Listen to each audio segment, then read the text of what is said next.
Vamos lá, galera. Eu listei aqui, como eu disse para vocês, Portugal foi o pioneiro, foi um dos primeiros aí no processo das grandes navegações. Eu listei aqui para vocês os motivos que fizeram Portugal ser esse protagonista, ser esse pioneiro no processo das grandes navegações. Primeiro motivo, o fato deles terem sido o primeiro país a se unificar facilitou muito a questão administrativa. Quando eles se unificam, eles conquistam estabilidade política e social.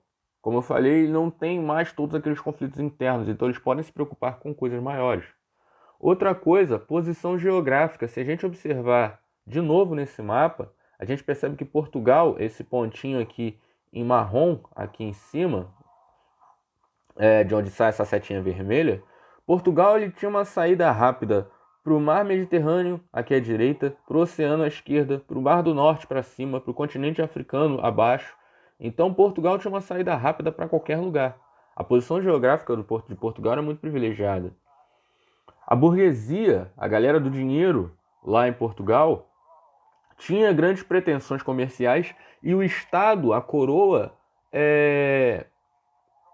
apoiava essa burguesia. E como eu falei também, Portugal tinha grande experiência em navegação. E também a questão das inovações tecnológicas. A bússola tinha sido inventada naquele período, por exemplo. Então todos esses motivos foram muito importantes para que Portugal fosse o pioneiro nas grandes navegações. E aí a gente tem os espanhóis. O que os espanhóis têm a ver com isso, professor? Bom, Portugal não ia ficar sozinha por muito tempo nessa história. Portugal se unifica em 1385 e em 1492 a Espanha segue seus passos. No mesmo ano, Cristóvão Colombo, o famoso Cristóvão Colombo, patrocinado pelos espanhóis, inicia o processo de grandes navegações espanholas. Então os espanhóis se lançam ao Oceano Atlântico também, liderados pelo Colombo, que nem espanhol era italiano. O plano do Colombo era encontrar a China, dando uma volta ao mundo e chegando à China pelo outro lado. Só que no meio do caminho ele encontra a América. Quando a notícia de que haviam terras para além do oceano, para oeste do oceano, quando essa notícia estoura na Europa, Portugal fica louca. Então começa a haver uma disputa entre Portugal e Espanha para ver quem ia ser o dono dessas novas terras. Como os dois não entravam em consenso, a igreja teve que se meter. O Papa ele vai propor o seguinte. Primeiro ele propõe um acordo. Essa linha rosa ou vermelha aqui, eu não tenho a menor ideia de que cor é essa, vai ser o primeiro acordo que o Papa vai propor, a bula intercoeteira. Tinham aqui as ilhas de Cabo Verde, vocês repararem aqui na imagem, e seria traçada uma linha imaginária, que é essa linha vermelha, que ficaria a 100 léguas das ilhas de Cabo Verde, que tivesse a esquerda de Portugal, que tivesse a direita da Espanha.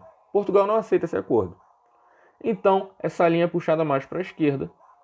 E, de novo, o que estivesse à esquerda da Espanha, o que tivesse à direita pertenceria a Portugal. A linha agora vai ficar a 370 léguas das ilhas de Cabo Verde.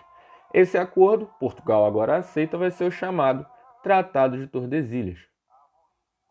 Então, esse Tratado de Tordesilhas ele vai ser assinado em 1494. Vai dividir a América entre Portugal e Espanha. O que está à esquerda da Espanha, o que está à direita vai pertencer a Portugal.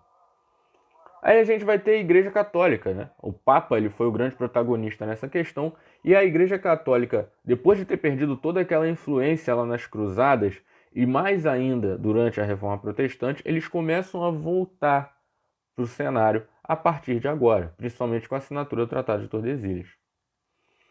Aí, alguns anos depois da assinatura desse Tratado de Tordesilhas, Portugal manda uma expedição para retornar à cidade de Calicut, né?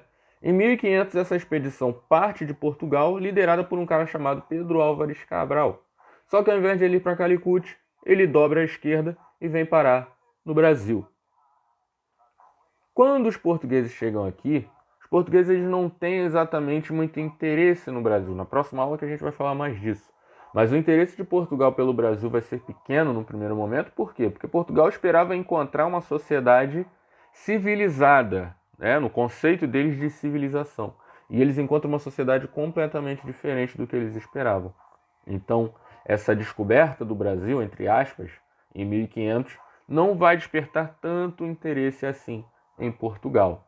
Mas depois de alguns anos, depois de 30 anos especificamente, essa coisa toda vai mudar, beleza? Então, nosso resumo da aula de hoje se encerra por aqui.